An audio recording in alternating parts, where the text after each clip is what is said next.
Galing ako sa Agusan del Sur sa Talakugon. Ano ka na-discover? Dahil po sa meron pong isang liga na Governor's Cup, yun po, intermunicipality, dyan ako na-discover tungo sa Ateneo.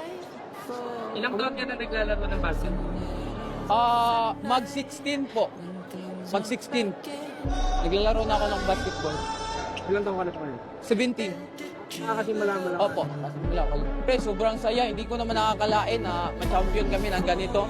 Malaking liga to. Matagal na namin to pinapraktisan tong ligang to. Namatay ang dalawang basketball player ng Ateneo Blue Eagles matapos malunod sa kanilang team building activity sa Aurora. Hustisya ang sigaw ng ina ng isang nasawing player sa insidente. Masakit. Sobrang support ko mula bata hanggang ngayon. Tapos ginanon lang nila. Yung batang isang nasa province o kilabukin lang is makapaglaro na sa mga UEP games. Mas gagalingan ko pa lalo at handa ako matuto pa. Sa bahay na ito sa barangay San Nicolas, namulat sa payak na buhay si Rene. Magpahanggang ngayon, hindi pa rin tanggap ng kanyang lolo Renato at lola Marilyn ang napakaaga niyang pagpanaw. Ang dami ko nung sa gabi talagang basang-basa dahil sa luha.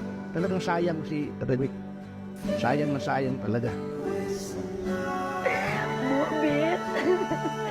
Bit. Bakit mo kami iniwan, Bit? Love ikaw ni Mom. Love ikaw na mo, Bit.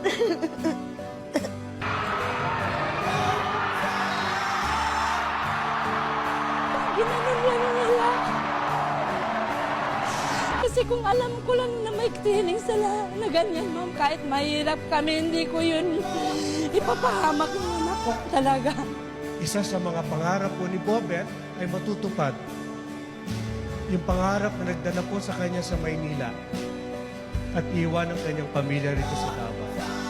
Ang pangarap niya na ang kanyang mga kapatid, 6 niyang kapatid, alam naman natin, ginagawa niya, 7 po sila, 6 ng kapatid ay bibigyan po ng Ateneo de Davao University po ng scholarship. There will never be another Rene Baterbonia. Rene, kung saan ka man, alam namin na sa maayos na kamay ka, kami na bahala dito. Para sa kanya palagi yung laro na gagawin namin. As a team, lahat ng laro namin, iaalay namin sa kanya. Sa conference, thank you kayo sa pagsuporta sa KOA. Kabalukod ko nga, grabe ko yung sacrifice sa KOA. So maningkamot yung kong mabalot sa konotalan sa inyo.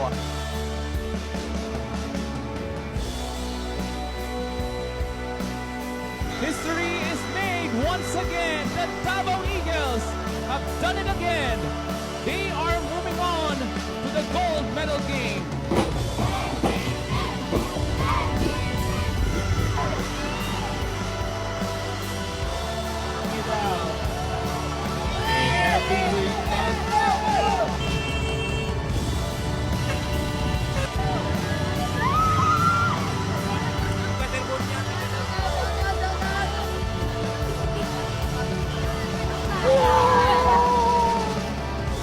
Nakakalimutan. Nakaka mga tao doon. Hindi pala pagpapaanak.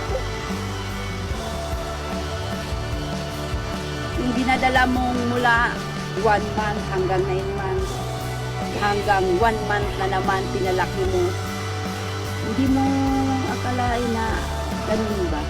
Yung pinalaki mo ng maayos, inaalaga mo ng maayos, inaruga mo kahit konti, inalagaan talaga.